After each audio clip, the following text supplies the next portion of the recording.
풀고 10분 교과서 분석할게요. 교과서 분석하는 거 다 스킵하고 뭐뭐만 보라고 얘기할 거니까요. 도저히 안 되겠어서 쌤이 좀 더 하겠습니다.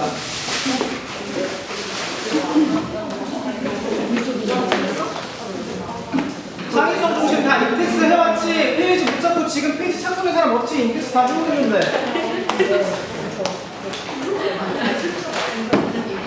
인텍스 너무 길게 온 거 아니야? 내가 내 글씨를 못 알아. 인텍스 잡고 저렇게 걸어주셔야 됩니다.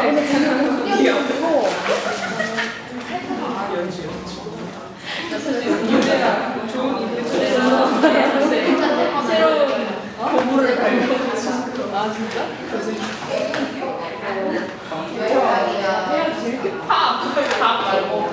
자, 표현기능 숙제, 표현기능까지 숙제 다 해오셨습니까?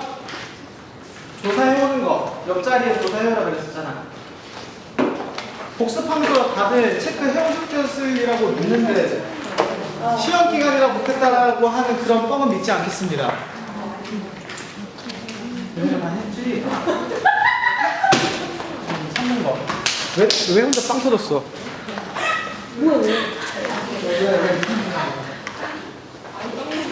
안 했는데? 진짜 내가 찾아서 그럴 것 같은데? 밖에 나가봐, 이거 같은데.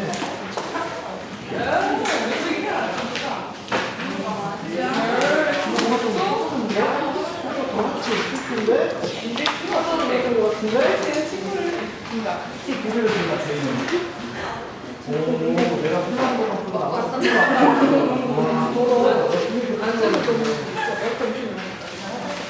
뭐 한 거야? 저기요, 숙제 책임다고 했는데 이게 무슨 소리 되는 거야? 너무한데? 했지? 이게 했잖아. 했는데 뭔가?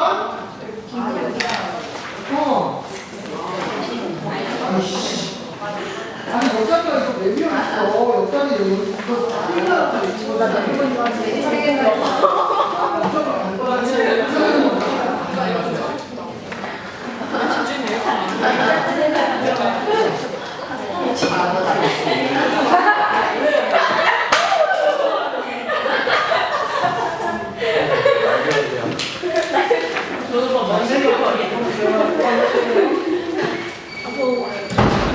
뭐야 없어?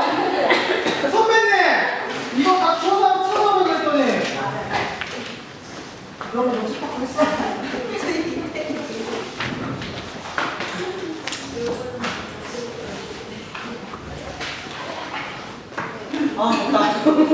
자, 표현기는 지난 시간에 했던 거예요. 창의성 중심 마주 빠르고 간단하게 요약만 정리하도록 하겠습니다. 왜냐하면 창의성 중심은요 나올 게 어차피 뻔할 뻔짜예요.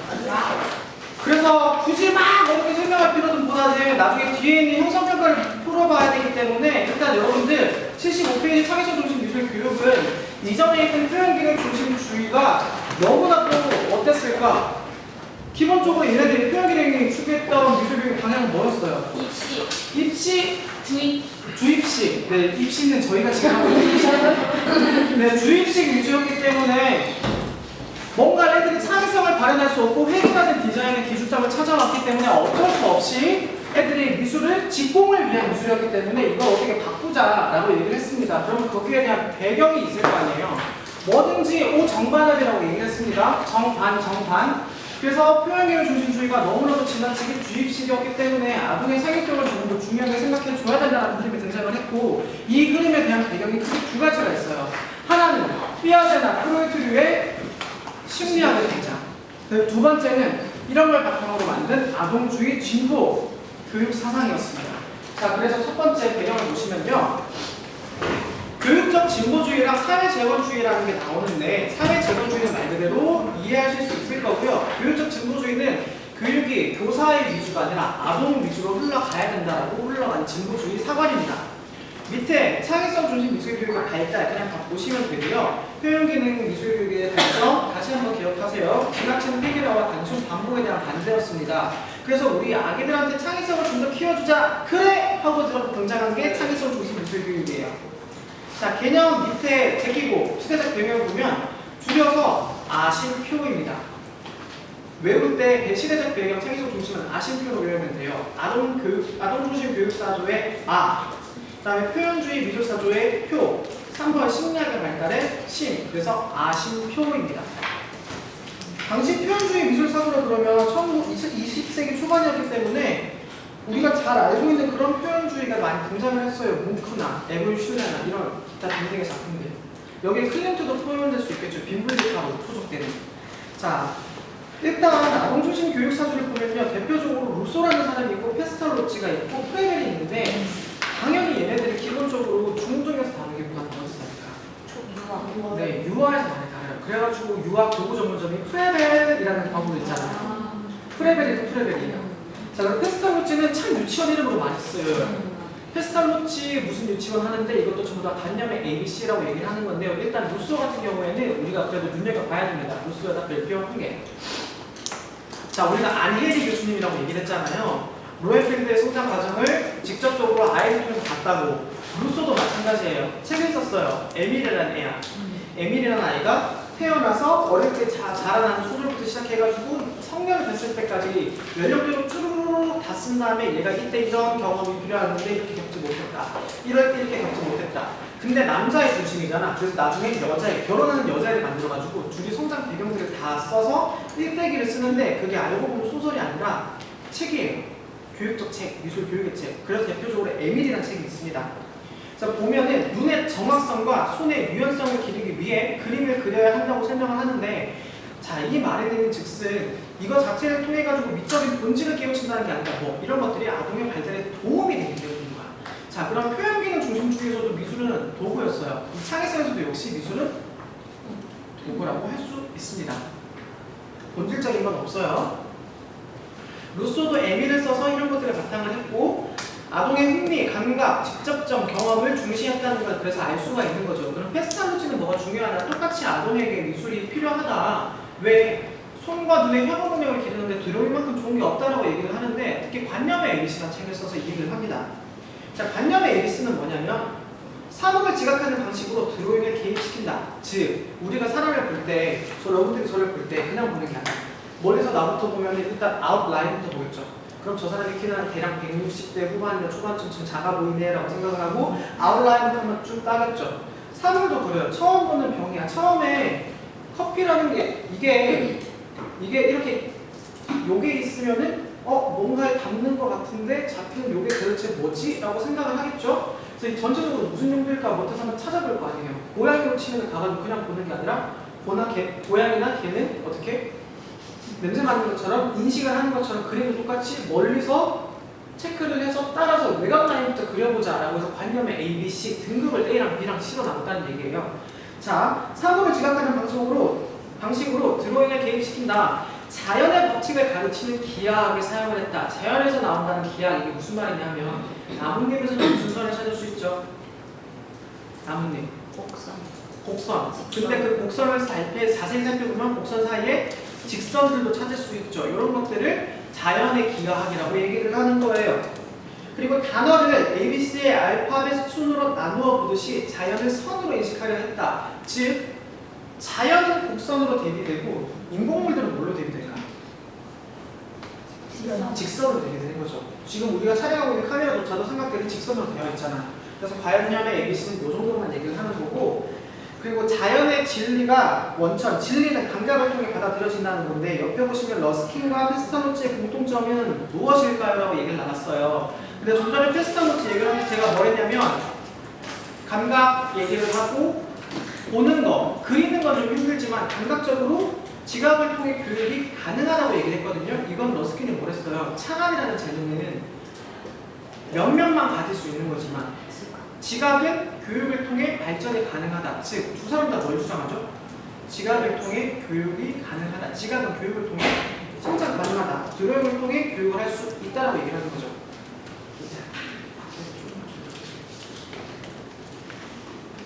자, 그 밑에 보시면 듀이가 있는데 사실 제가 볼 때는 듀이가 시험 문제에 나올 확률이 좀 높아요.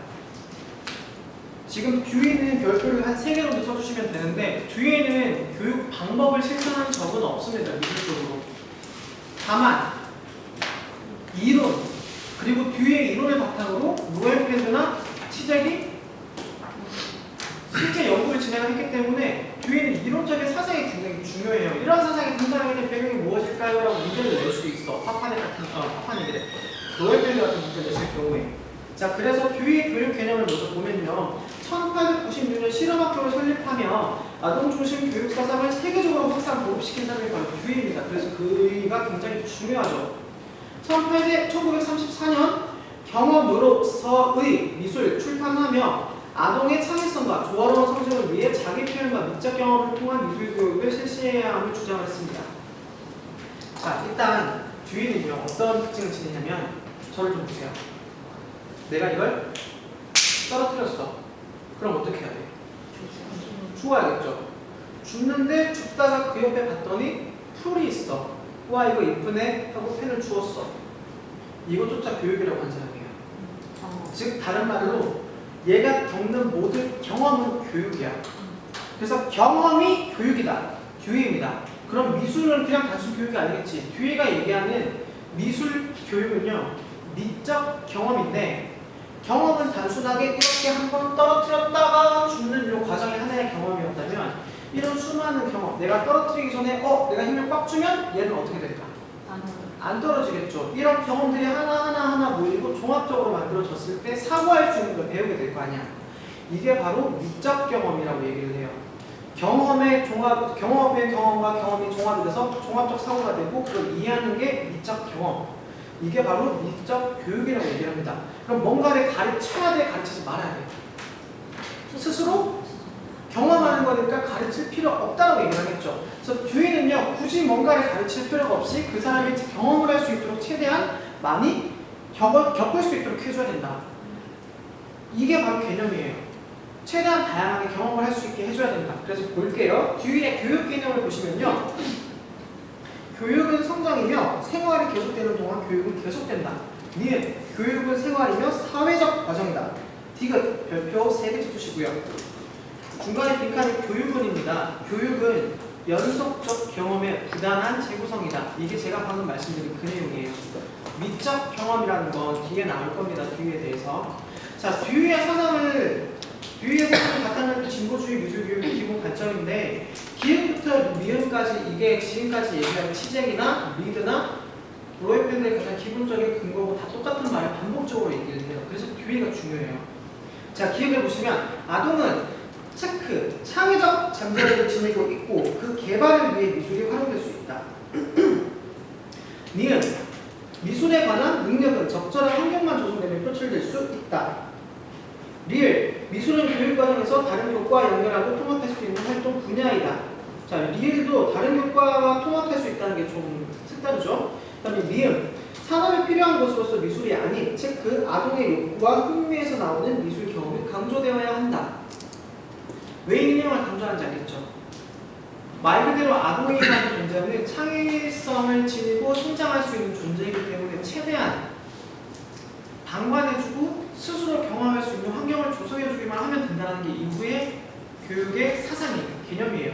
그래서 듀이의 개념을 알고 있어야지 치잭을 얘기하든 로엔펠드를 얘기하든 리드를 얘기하든 듀이의 개념이 반영되어 있구나라고 이야기할 수 있습니다.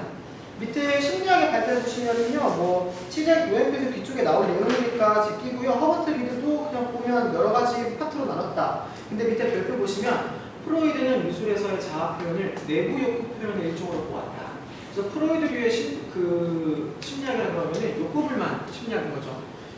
그래서 나중에 나오는 게 메슬로우의 욕구 5단계, 피아제의 심리학을 바탕으로 발전되는 거예요. 미술을 자아의 내부에 있는 것과 동일하게 가능하게 하고 통합된 인격으로 발달시키는 매체로 보았다라고 얘기를 합니다. 자, 그리고 주요 특징을 볼게요. 그러면 프로이드 미술 이걸 그냥 보기만 하면 되고요. 76페이지 주요 특징을 보시면 아동의 자유로운 자기 표현 보장과 추구 보이시죠? 그래서 최대한 어른의 간섭이 있어야 돼, 없어야 돼? 없어야 돼요. 그래서 중요한 키워드는 1번의 어른의 간섭 제재. 그럼 뒤쪽에 가면 창의성 최대한 발휘 가능. 그럼 2번. 그러면 교사는 어른이에요, 아니에요? 어른이에요. 그러니까 어른이니까 간섭은 어떻게 해야 돼요? 배제해야 되니까 이렇게 적절한 환경만 조성해주라고. 그래서 관찰 경험을 통해 자유롭게 표현할 수 있는 무슨 사람? 초배자라고 얘기를 합니다. 뒤에 가면은 각각의 학자들은 총무자라 그러기도 하고요, 정원사라 그러기도 하고요, 산파라고 얘기를 하기도 해요. 이게 다 하나같이 뭐 최소한의 생각해봐봐. 산파는 정말 많은 일을 도와주긴 하지만 실제로 애들이 아니면 산파가 아니야. 누가 나? 산모가 낫지.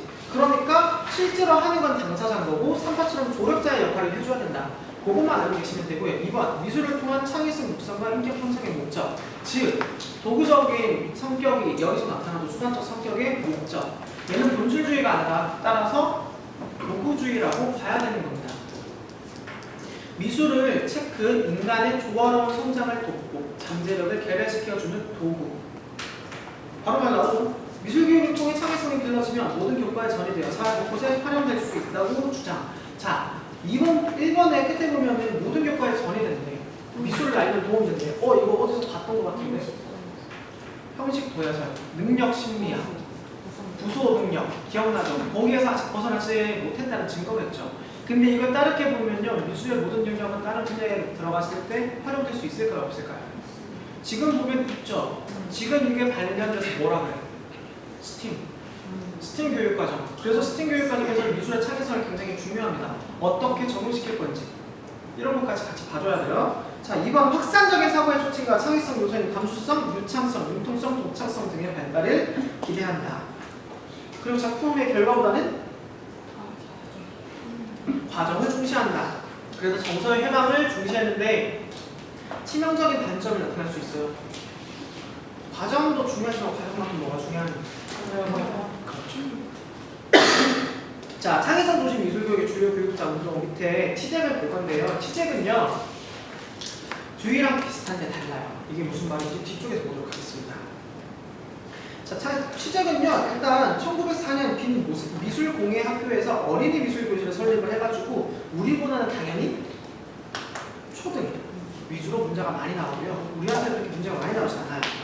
아동 중심으로 전환시키면 자율적 표현 방법의 개척과 유도에 힘썼습니다. 다음에 사상적 특징을 보시면요. 2번 보세요. 자유로운 주제와 표현을 중시했대요. 그러니까 자유말로 우리 수업 시간 애들한테 너네가 그리고 싶은 거 자유롭게 그려봐 이렇게 얘기를 하는 게 바로 치잭의 특징인 거죠. 근데 치잭은 나중에 비판을 받게 되는데 애들한테 자유롭게 그려라고 하지만 애들이 자유롭게 실제로 그릴까요? 은연중에 다 냅두고 은연중에 어떤 걸 내포하고 있는데? 뭔가 잘하는 애들한테는 그래서 결과물은 그렇게 다르지 않았어요. 그렇죠. 첫 번째는 주변에 다른 사람을 따라하게 되고요. 아니면은 자기 손을 보고 그린다거나 아니면 지금까지 자기가 그렸던 걸 똑같이 도시화처럼 그리게 된다는 거죠. 그런 비판점을 가지고 이 그림을 봐야 돼요. 이 사람의 걸 봐야 돼요. 그래서 세 번째가 중요한 내용입니다. 아동을 어떻게 만드는지가 봐야겠죠. 창의성은 아동의 몸속에 존재하고 있는 존재. 아동은 태어날 때부터 창조력을 지닌 존재를 인식을 하고 있고 반대로 교사는 어땠냐? 정원사였습니다. 그 정원사라는 내용이 오른쪽에 치잭의 미술 주장한 미술교사란에 나와 있습니다. 치잭은 미술교사를 일종의 정원사로 보았다. 학생들의 내재된 감성의 반응을 자연하는 작초를 잘라내는 역할로 성인의 역할을 완전히 배제하는 주장을 했다.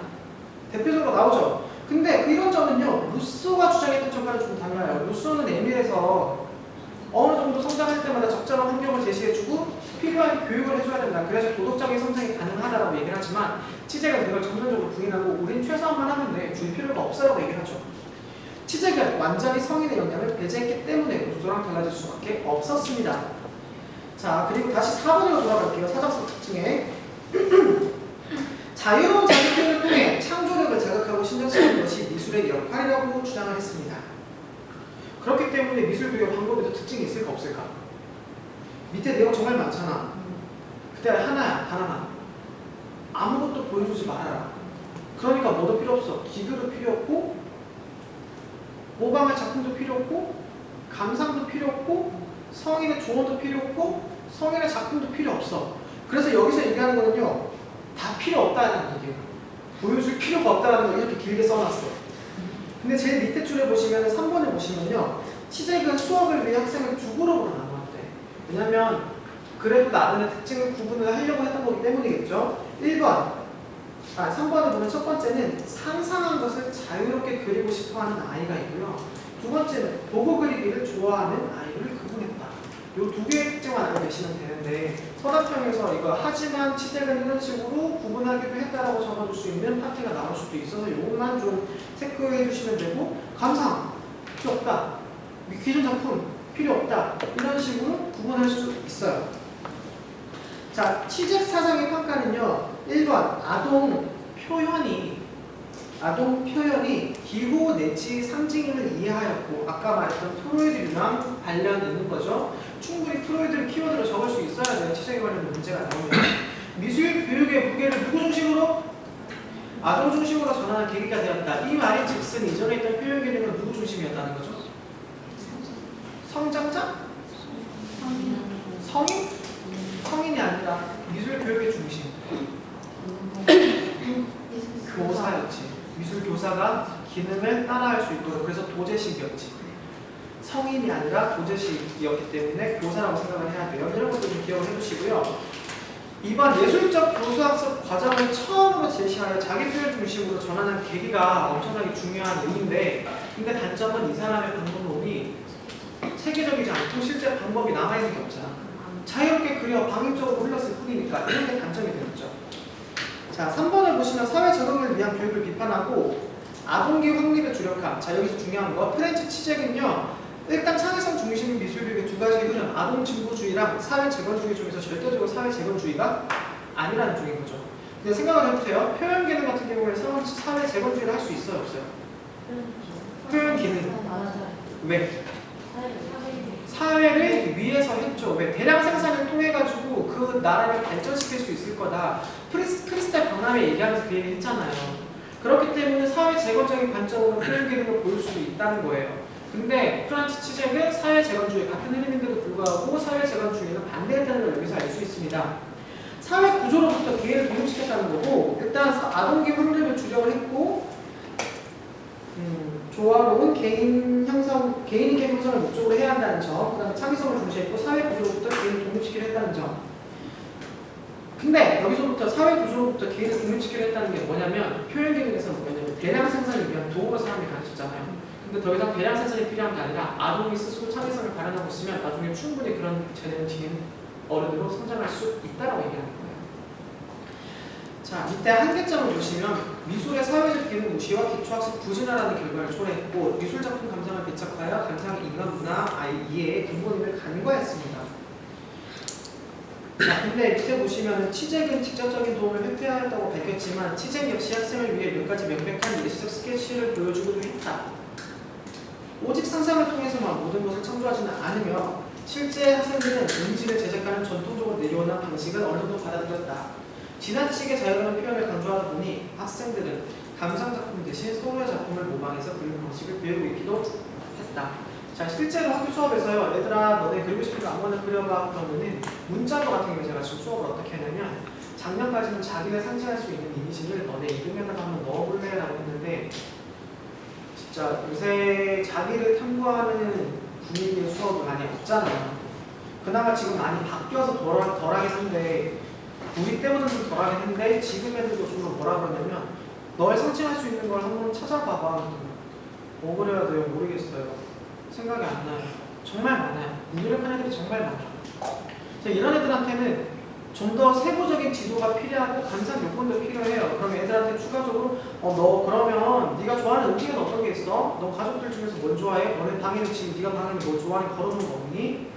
책은 어떤 걸 재미있게 읽었었니? 아니면 꿈 같은 거 꾼 적은 없니? 다양한 발문을 계획에 맞게 특성에 맞게 제시를 해야 됩니다.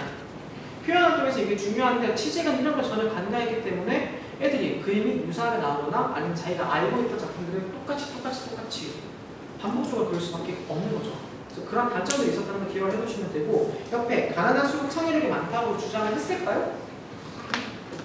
옆에 76페이지 아래쪽 옆에 치잭은 가난할수록 창의성이 많다고 생각했을까요? yes, o. yes라 생각하는 사람, no라고 생각하는 사람. 둘 다 아는 사람은 뭐야? 울고 나면서 어느 쪽일까요? yes. 네. 이제 완벽하진 않지만요. 치잭이 뭐라고 했냐면, 부유한 아동일수록 집에 돈이 많고 돈이 많으면 집을 뭘 어떻게 놨을까? 잘 해놨겠지. 그럼 그것들을 눈으로 볼 거 아니야. 그것 자체가 뭐가 된다고? 감상이 되고 학습이 되는 거야. 그래서 자유로운 표현이 불가능하다고 보는 거지. 그래서 그런 식으로 얘기를 하는 사례가 있습니다. 자, 되게 빠르게 넘어가죠? 근데 어려운 거 없이 수습 이해되죠? 키워드만 찾아보시면 돼요. 뒷자로 넘어갈게요. 자, 존 듀에 나왔습니다. 자, 존 듀의 책이 바로, 이거 발음 잘해야 돼, 존 듀이. 자, 듀이의 책은 경험으로서의 미술인데요. 이 책은 실제 한국어로도 발매가 됐어요.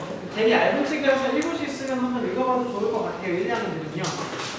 자, 경험은 듀이에게 있어 경험이란 생물체가 환경의 자극에 반응하고 적응에 관해서 얻은 모든 과정을 경험이다. 그래서 교육이란 경험의 부단한 재보상이다 라고 얘기를 했던 거죠. 경험이란 것은 불완전하기도 하고 산만하기도 하지만 경험을 통해 상호작용으로 인해 교육이 이루어진다고 주장하였다. 즉 여러분 어떤 닭갈비집에 갔어. 내가 닭갈비 먹고 싶나 봐. 닭갈비집에 갔는데 나는 닭갈비집에 갔는데 그때 간도 너무 잘 돼 있고 내 입맛에 너무 잘 맞아. 너무 맛있어. 다른 사람한테 추천을 했어요. 근데 그 사람한테 갔어. 추천받고 갔는데 먹었는데 그날따라 닭에서 비린내가 나는 거야. 그러면 내가 가지고 있는 경험이랑 그 사람이 가지고 있는 경험은 어때요?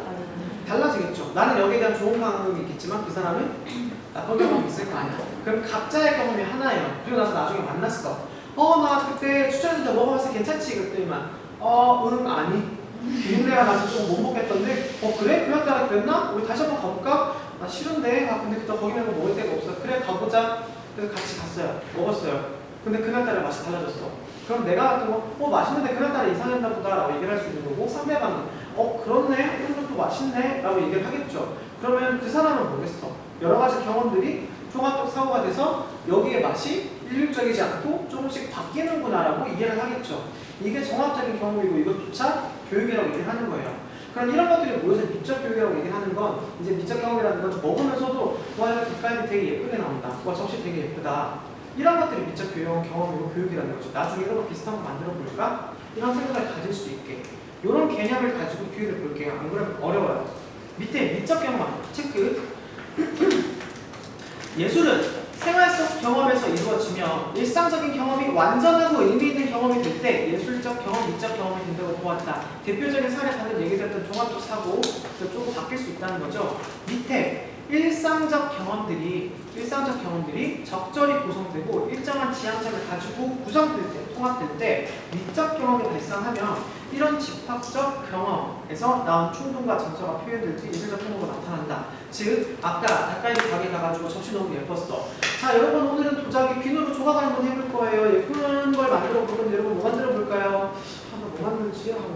나 닭갈비 먹었지? 근데 거기 닭갈비 마스코트 되게 예쁜데 사진 찍어서 닭갈비 그 뼈다리 모양 조각해야겠다. 이게 바로 미적 경험인 겁니다. 자, 좀 비약적인 예시긴 하지만 실제로 미적 경험이란 이렇게 이루어지는 걸 얘기를 하는 거예요.